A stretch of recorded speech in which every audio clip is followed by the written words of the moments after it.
Hello and welcome back. We are here continuing as Brazil. Last episode, we kind of struggled with what we had done the previous episode, which was increased construction, and we have been struggling with kind of running out of pops in the areas that are important. We do have some peasants, but they're in areas where we have no qualifications, that aren't incorporated, that aren't close to incorporation. Places like this, where we will not be able to employ places up as a result of not having enough qualifications. We have a ton of peasants there, they can't deploy up, and this is kind of where our peasants are. So we've been trying to solve that issue, but we very importantly did get, ahead of time, we went for the technology, let's find it, malaria prevention, that's the one. So now we should be able to actually push in the colonization quite quickly. We are the first ones to do it. We noticed that the AI is a lot different in regards to actually passing colonization laws. Zanzibar passed it, Egypt has passed it, Russia passed it and is starting to go in here. This is perhaps one of the dangers of Russia being inside our custom, or us joining Russia's customs union. It was we give them area interests in these areas, and then they proceed to hit us over the head with them. And so this is a bit unfortunate. We also, getting the population or populating the Americas of journal entry. This seems to be driving quite a big chunk of population towards us, at least in when we are getting movements. And so this is going to be important. We're really cranking up the SOL. This is going to make it easier for us to pull migration, but really one of the things that we suffer from quite a lot in regards to this entire consideration is, one, we're staying at a major power because we're inside Russia's customs union, so at some point we maybe want to swap out just to go mass migrations, and so we're maybe going to be taking a look at preparing to leave the customs union this episode, but also normally we would have a ton of migration attraction from an Intelligentsia that's happy because this is meta stuff, but we don't have any migration attraction on our Intelligentsia. Our Intelligentsia really sucks. This has kind of been the feature of this run. Our rural folk is better than normal, but getting the rural folk powerful and happy is generally difficult because they hate a lot of the kind of reforms you want to pass initially, and so getting the migration attraction here or the migration attraction from the landowners, it's really, really unfortunate, but we are missing out on a really strong percentage modifiers from kind of normal states of affairs type of things. We're getting some from coming to America, but normally we get a huge flat modifier and then we get a percentage modifier from the Intelligentsia, and here the flat modifier being unused arable land, and here we're just not getting that as frequently or consistently, and so Brazil in particular seems to suffer quite a bit from not having very good interest groups. I'm not exactly sure whether or not this bonus is good or not, but it's really annoying when you lose it, which we just recently have, which is why we don't have any infrastructure in Minas Gerais.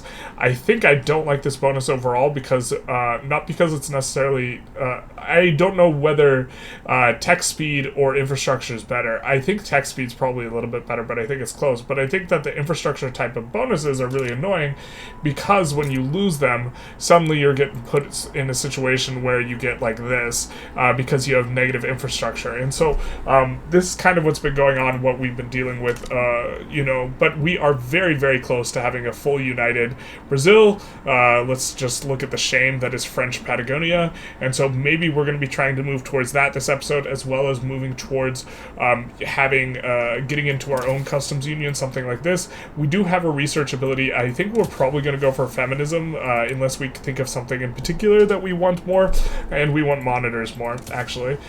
We want to fully modernize the fleet and get all the fleet entirely metal, and then I think we're going to go feminism. And then after feminism, anarchism's going to spread as well. This will help for going multiculturalism if we can roll an anarchist or a humanitarian. But then I think we will push for Zeppelins because we don't have a lot of really good mappy states, and I think that this will be pretty good for us. Something like this seems pretty solid to me. We could go for some production tech, but there's no production tech that looks spectacular. I suppose electrical generation is actually decent, but the problem is the AI is psychotic in regards to the power plants, and so I'm not sure I'm ready to get hurt again just quite yet. But this is what's going on. Hey, let's go, baby. We get the Panama Canal up and running. Big nice. Also, we are rolling to try and get multiculturalism again. We got a little bit of a nice roll, getting up to 20% success chance. Hopefully we can get it through. I think if we do get it through, we might end up going parliamentary republic. You know, dear Isabel is not living up to her father's legacy with the opium addict and expensive tastes here, and she is not doing us too good. And so we would prefer to get her out, especially tax waste is really not a modifier we like. If so, yeah, this is the apple fell far from the tree, and if the fruit is rotten, we might have to get rid of it. Okay, so now we have both feminism and anarchism, so we're going to take a little bit of a rolling lane, and what we are going to do is we are looking for either an anarchist or we are looking for a humanitarian. We're just going to execute a few of these roles for generals, and we're just kind of searching for someone of the particular or these two ideologies, while we kind of fill out our barrackses, or our units with generals. So the Intelligentsia can technically roll a humanitarian, so we're not going to roll any Intelligentsias that are non-humanitarian, with the hope that if we do roll a humanitarian Intelligentsia, we want to promote them to government, and we don't want to, hire and fire this guy, and we want to maintain a little bit of flexibility. The petite bourgeoisie cannot roll what we want, and so we'll just hire them, and we are just searching for IG stuff. Although the Intelligentsia would make a nice defender here, we're not going to do that. And then over here, the Africa Company could use an offensive planner. That's pretty nice. Defensive planner, also nice. We, in particular, are caring about rural folk and also trade unionists. We do not have any trade unionist generals, so if we get one with positive popularity that is either a anarchist or a humanitarian, we can promote them into government very, very easily to help pass this stuff. We're just not kind of getting very good roles here, so we're going to take a look at a couple admirals. It's not hyper necessary because we can try and pass multiculturalism as is, but it is something that you have to do in most of your runs in order to get guys in. That guy is a historical guy. So here's the first one. We see he's an anarchist, and this is exactly what we're talking about. So what we can do is we can recruit this guy, we can promote him up, because we definitely want these guys to have a lot more clout, and then we can form a government around this guy and then exile in order to get this guy into office. Now, we're not going to probably go through that whole shebang, and the reason for this is that if we take a look here, we're fairly legitimate here. There's really not a good way to do this. Actually, this is not too bad. And this guy is going to hate what we're doing currently, so I think we're actually going to do this. Or why can't we? These guys want to join the Liberal Party. And this is not legitimate. These guys want to join together, and there's not a good way. If we took these guys and did this, nope, there's not a good way for us to put the trade unionists in government right now. We could put them in just to get the guy, but instead I think we're just going to... well, actually, we could exile the dissident just to get the trade unionist guy as an anarchist, because then we'll be quite happy with what we're going to do. So we're going to reset, and then we're going to come in here, and we're just going to exile this boyo. We're going to exile him in 11 months. But once we exile him, what will end up happening is the other guy who is an anarchist will replace this guy, and we will have better things going. In here, if we take a look at the guy, oh, he was not in that one. Which one? Navy was he in? The truth hurts. Where was he? Where is RV Dent? There he is. Okay. If we take a look at him, they see that they support a lot of stuff of them. Multiculturalism is one of them. Although, he will probably not like most of our other laws in general. Anyways, this is an important kind of play pattern to be aware of. This is how you get an anarchist or humanitarian. You research both texts, and then you go rolling, both feminism and anarchism. So just as we are minding our own business going after the Netherlands, which is one of the better targets, because if you go after the Netherlands, you'll get their subjects too. They don't have a lot of population, but if we take a look in Dutch Senegal, there's 1.6 million people here. There's 4 million, or that's part of the Netherlands, and then there's also the Dutch East Indies, which has 14 million pops, and we can siphon off these pops as long as these guys are on some sort of migration that allows people to migrate that are discriminated. These guys don't at the start. However, we can force them to change laws once they're our subject, which they will be once the Netherlands is our subject. We were just right in the middle of this, just minding our own business, and by our business, I mean Dutch business, and USA started to play against us. And this is a pretty big play because the absolutely psychotic USA wants to conquer Parana, Sao Paulo, and Bajo Paraguay, in addition to California. We, of course, are not going to give any of this up, and we will just make sure that we are really, really well defensive versus, their landings. They put in too many war goals, and we made the mistake of going for California last time, or not California. We made the mistake of going for New York last time. We're not going to put in, I don't think, any war goals. I mean, we'll have a little bit of a think. It's very tempting to ask for Nevada in this play, but is that the... No, okay, that's Canada fighting us on a different war. Shout out to Canada. So, I think that we'll have a little bit of a think, but I don't think we want... I think for our primary war goal, we're probably just going to do war reparations, something we think we can reasonably enforce. Liberate New Africa, we'll have to land them. We don't have the Navy, and I think that we really have to be cognizant of the fact that their Navy is 260 flotillas versus ours, which is only 77 flotillas, which is roughly a third the power. And then battalions, we have 5,600 versus their 10K. I don't think we want to try and rumble and outmaneuver and just, whack and slash, unless we can get an absolute ton of people swaying on our side. It looks like Italy likes it, Great Britain likes it, and Russia likes it. We'll have to have a little bit of a think here. I suppose maybe we go for something. I mean, we really would love to have New York, but I don't think we can swing it at this point. So I think we just ask for war reps. We already have plenty of infamy, so we don't mind just letting this decay during what will be like a long, probably, war against the US again. So I have a sneaking suspicion the USA is about to be in for a world of pain, because we found 3 really cheap and easy sways that we could do. UK wanted to liberate New Africa, which is something we wanted anyways. The Italy settled for liberate Cherokee, and so and Russia just sided with us just for funsies. And so we just flicked in conquer Nevada. I think this will be one of the easier ones to get. We just have to occupy Nevada in order to get war reps and conquer Nevada, and we have liberate New Africa in there anyways, and so we're going to need to spice it up to some extent.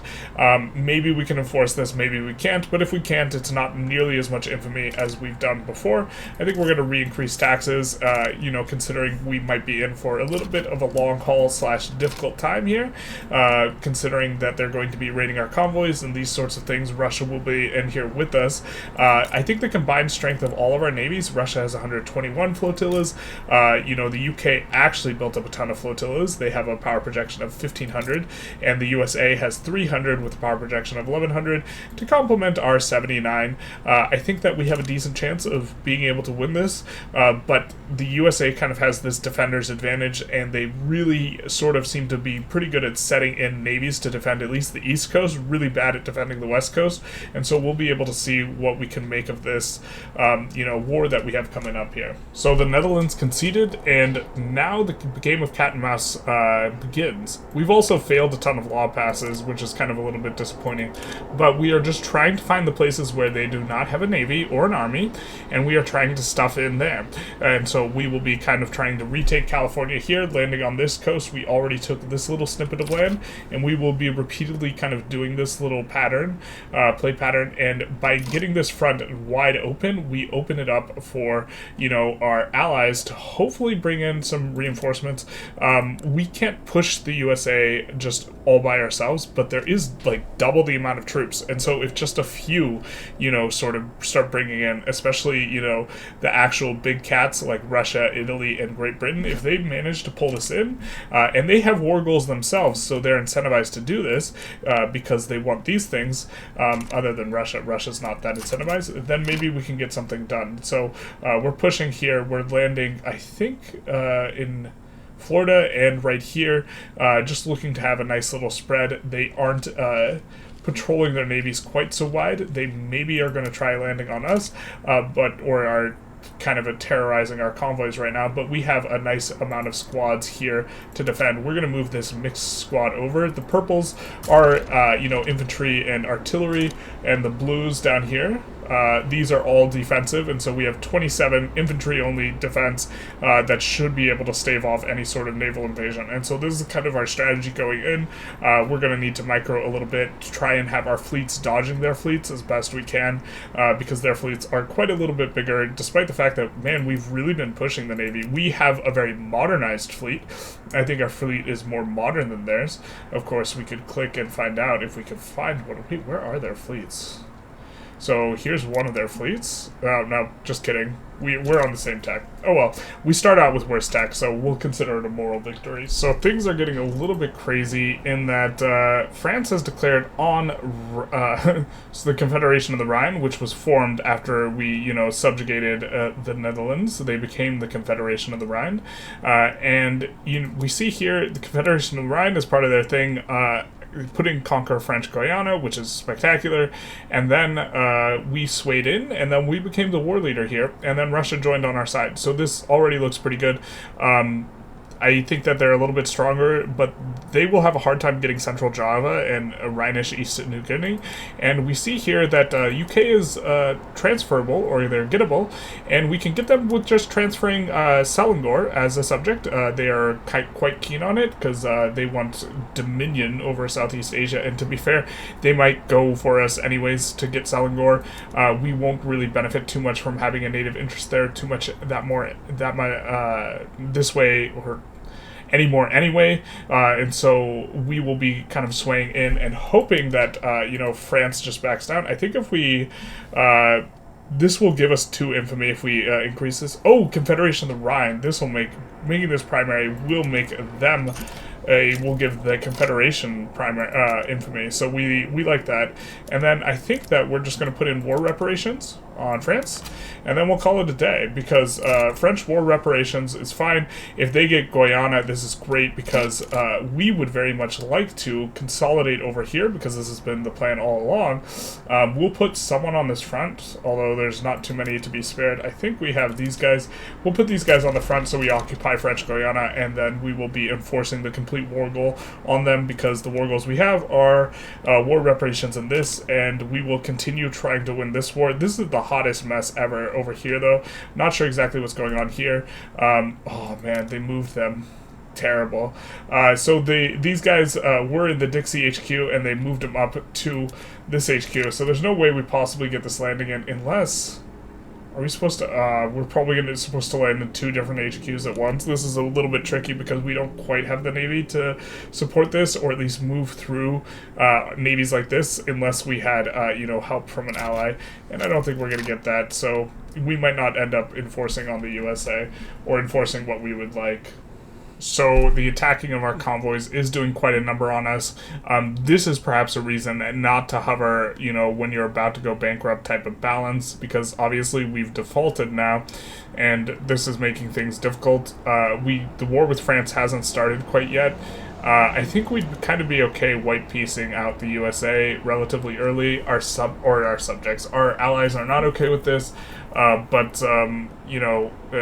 or even trying to get, what we have in, which the USA, of course, does not abide, even though we have a decent chance of kind of enforcing on these. Notably, if the UK leaves, right, and if if Italy leaves, then we can enforce with just Nevada in this, so we will probably try and tough it out and just re-land when they push us out, because they don't do a good job leaving troops on the west coast. They just do a really good job of defending the capital, plus, you know, this New York region, it seems. And I'm not sure exactly in the interface. They said something about being able to cancel a naval invasion. I was trying to find this in the interface. This is a little bit beyond me. Wasn't able to find a way to cancel this, because otherwise we would cancel this, but instead, ooh, actually, just kidding. There we go. I didn't see that there before. We'll just cancel that and return back. There's not really a way that we're getting in there, and so we will instead come over here, sit in this HQ for a little while, and look for another spot.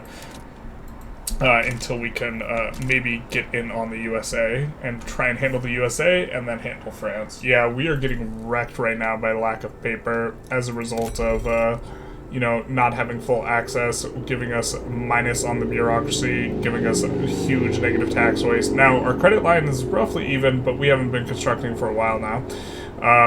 And so the question is, well, we can't wipe peace out yet with the USA, but when we can wipe peace out, do we hold out and wait for the UK and Italy to leave, and once the UK and Italy leave, then we can probably enforce. Now, this France one is an entirely different story. It looks like we're in pretty good shape on this regard. We're defending well. We already have the war goal, and the only war goal, and so, and they don't even have this yet, wow. And, you know, maybe, you know, the UK is, I guess, defending valiantly here. They're set in on all defense, and, well, I guess they're getting pushed. Say goodbye. That might be it for them. But I assume they'll get in eventually, but that doesn't change the fact that they won't be able to enforce all of these war goals unless they've, you know, occupied all of this, which it doesn't look like they have. We have all of the war goals on them, so I think we're in pretty good shape with the French war. But with the USA war, this is what's wrecking our convoys, which is wrecking our economy. Really making adjustments, or like kind of rethinking the way we have to look at army, because and also maybe floating debt. We do get a reland here. I think we're going to set the strategic objective as Nevada rather than, you know, District of Columbia, because we want to make sure we pick up Nevada here when they put in their initial push. We're also going to make sure that we send some more guys over. Red Rover. Let's send these boys right over. They are mainly there to defend and just, like, hold down on these war goals once the USA gets, once the UK and Italy leave this, so we can enforce on them. Alright, I think the USA might be a little bit too much. It's just so close. I mean, so Italy has dropped out. You know what? Maybe we could... Will you just give up Nevada? They're so close to giving up Nevada, actually, that maybe we can keep on keeping on here, but man, is it just absolutely hammering us in terms of the economy. We're just getting brutalized here. And it's like, it's not alright. This is, like, morally wrong. We've just kind of ran into the same thing twice now. The UK would be willing to accept us just conquering Nevada, and we know that we will get it if, and this is a very strange if the UK leaves. We just need the UK to leave before Nevada gets pushed in, and then we'll be able to do it. We are all defending on this front, only defending, and so we can't really lose progress that easily because no one's pushing, and they're pushing pretty slow into us. But eventually they will break through because they have way more troops. It's just a little bit of a tough spot. Well, it looks like the USA is getting just about as wrecked as we are. They're in default now. We've been in default for a while, which is, of course, really absolutely crushing our economy. And so maybe we should have even declared bankruptcy. The thing is we're not that far off of... oh, wait, actually...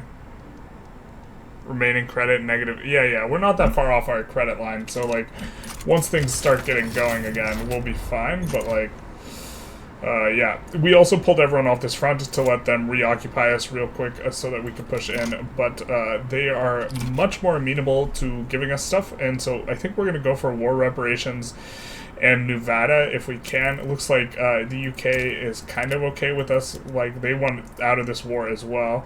And so we just need to let them dumpster us, and so that they can pull all the guys back off the front, and then once they do that, then we can go ahead and have a little bit of a push ski into them, and I think we get this one through, but this is probably, I mean, maybe we should have, maybe it's not worth the absolute shreddage it's doing to our economy to actually fight like this, just to win. Like, is it worth it? This is truly a Pyrrhic victory, if it is going to be a victory. Okay, so maybe we could hold out and get war reps as well, but we can just get Nevada by itself right now. If we just go for this, this is pretty far off. They're not very close. We would need the UK to leave, and we don't really know exactly how close, or the UK's capitulation desires -13. I'm not sure exactly when they're going to capitulate. We really want the economy to return to normal, so we are just going to put in conquer Nevada, and that will be it. Now, the economy. We have a really huge negative, but our credit line is actually not the worst, and the real problem is that, and we should have been handling this as we went, the real problem here is that we are getting the -50% throughput from being in default. So what we are going to do in order to handle this is we're going to delete most of our construction sectors in kind of everywhere, but where we have a lot of construction sectors, we will delete kind of a lot, because we know in these areas there is a lot of available labor as well, so they will be able to make a good use of these construction sectors. Also places that aren't fully employed, we're going to delete them down, and we're going to see if we can get this you know, kind of managed, because we don't want to default, or we don't want to declare bankruptcy. Yeah, the problem is the throughput's just like, it's too far gone. Shoot. I think this is the first time I've defaulted in forever, but I think we just have to go for bankruptcy here in this, you know, situation. We are going to get a huge malus to state construction efficiency if we do this. But we have a ton of buildings built up that are pretty useful. But I just don't see a spectacular way for us to actually recover.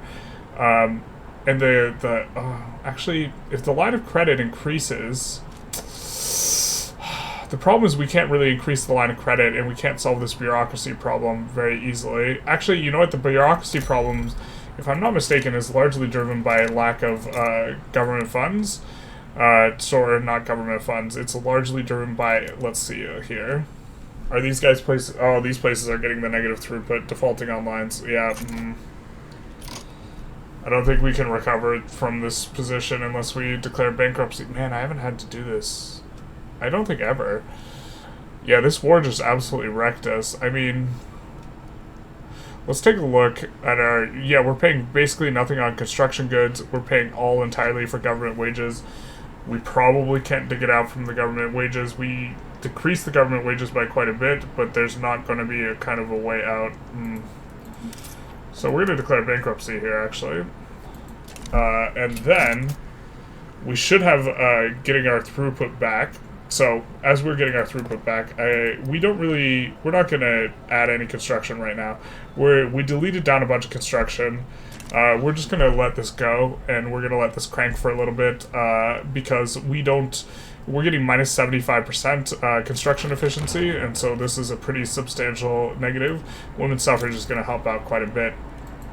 Yeah, that's a yowzers. The battle for, you know, the Americas, we should have just white pieced out forever ago, because now we're not going to be able to crank up very well. We're just going to, like, kind of be in chill mode for a while. But to be fair, we were, like, we have so much available employment areas that, like, this is not the absolute worst that we are getting stalled out on our construction specifically. We probably actually want to resume construction just to stimulate the economy. So we are going to try and go for multiculturalism again, but before we do, we are going to lean on... Ooh, someone actually supports it? What? Who supports that? Probably the rural folk here with an anarchist. Yeah, the rural folk with an anarchist. But we had prepped earlier this episode having a gentleman who is an anarchist and the trade unionist, so we're going to exile this dissident. We're going to say smell you later, and we are going to now have this anarchist because he was the guy with positive popularity that could get rolled in. We are going to reform the government. Yikes, that's pretty unacceptable. Not very legitimate. And then we are going to pass multiculturalism, and we're going to have a nice enactment chance. We also are fair fairly legitimate in general because, and this is also going to be nice with the workforce ratio, we are fairly legitimate in general because of what we did, or because we're running super low taxes. We're not going to really benefit that much from construction in a general sense. We're going to still try and fill the construction queue, but we're just going to sit with 650 for a little bit, and we are trying to fill the queue mainly. We have a huge negative modifier for state construction, which is going to, I believe it's a decaying modifier, but see here the declared bankruptcy minus 73%. So this is what we're spending a ton of money on. Is if we're not really benefiting that much from it, if we're not constructing that many buildings, we'd much rather lower the taxes a ton and get a lot of migration. And so this is going to be more what we're leading into. We might idle the construction a little bit. We don't want to hire and fire a ton of pops, and instead, we'll put in construction in some of these places. We'll look to run a balance that's roughly even, not going to deficit spend very much, and instead, so we want to construct to some extent because this is going to raise the prices of all the goods. It's going to make stuff more profitable, but it's us getting the building is not the important factor anymore. And to be fair, it hasn't been important for a while because we have a lot of buildings that are available for labor that can't fill up because we don't have enough workers, and we don't have that many peasants. And so this is a fine transition. Obviously, we didn't want to go bankrupt, and we could have forced a rev and then swapped sides, done something like this, but that would have been really hard with Russia. We would have had to have done something where we would have probably had to leave the customs union first because Russia would always side on our side. But if we force a rev and then we switch sides, then we can ditch the bankruptcy, or we declare bankruptcy right before, something like this. I think that's how it works. Haven't done that trick, but I'm aware that it exists. But yeah, this is going to be a little bit rough, but we're just going to be kind of hopefully cruising for a little bit. We just reduced, autonomy on Persia, so it's not like we have to declare wars to be productive. And of course, we did show the USA who was boss, which is the most important thing. I think we're going to conclude the episode there. Man, wasn't used to that kind of situation in a couple ways, so definitely misplayed a bit there. Probably could have juggled. We needed to juggle the deficit down by deleting construction way more aggressively, so we wouldn't have hit that 50% throughput malice. Just not used to having to juggle it during a very expensive war, and also not used to all the new naval mechanics and trying to micro that war. So definitely was playing a little bit fast and probably played pretty poorly. I'm fairly confident there was probably a way for us to have fought that. Us getting really, really wrecked by the convoy raiding was also a bit unusual, but what we needed to do was make an adjustment and delete half of our construction in the middle of that war, and that's not an adjustment we're really used to making. And so definitely hard punished. This seems to be the second really, really rough episode of this run. And I mean, maybe I'm just tired today and just misplaying, but this is pretty grim. It's grim and it's not grim. It's not grim in the sense that we actually really don't hyper need the buildings. The buildings aren't really the problem. The pops are the problem, and so the fact that we have this huge construction malice, while it sucks, it's not apocalyptic. We're running low taxes. I think we were wanting to run low taxes and kind of anyways. We are generating a lot of radicals from decreased standard of living because we have that pretty hefty modifier that is kind of set in on the bankruptcy. Let's see, 80 plus 83% radicals from standard of living decreases. So I definitely think if you go bankruptcy, the thing to do is to really lower the taxes and keep them super low.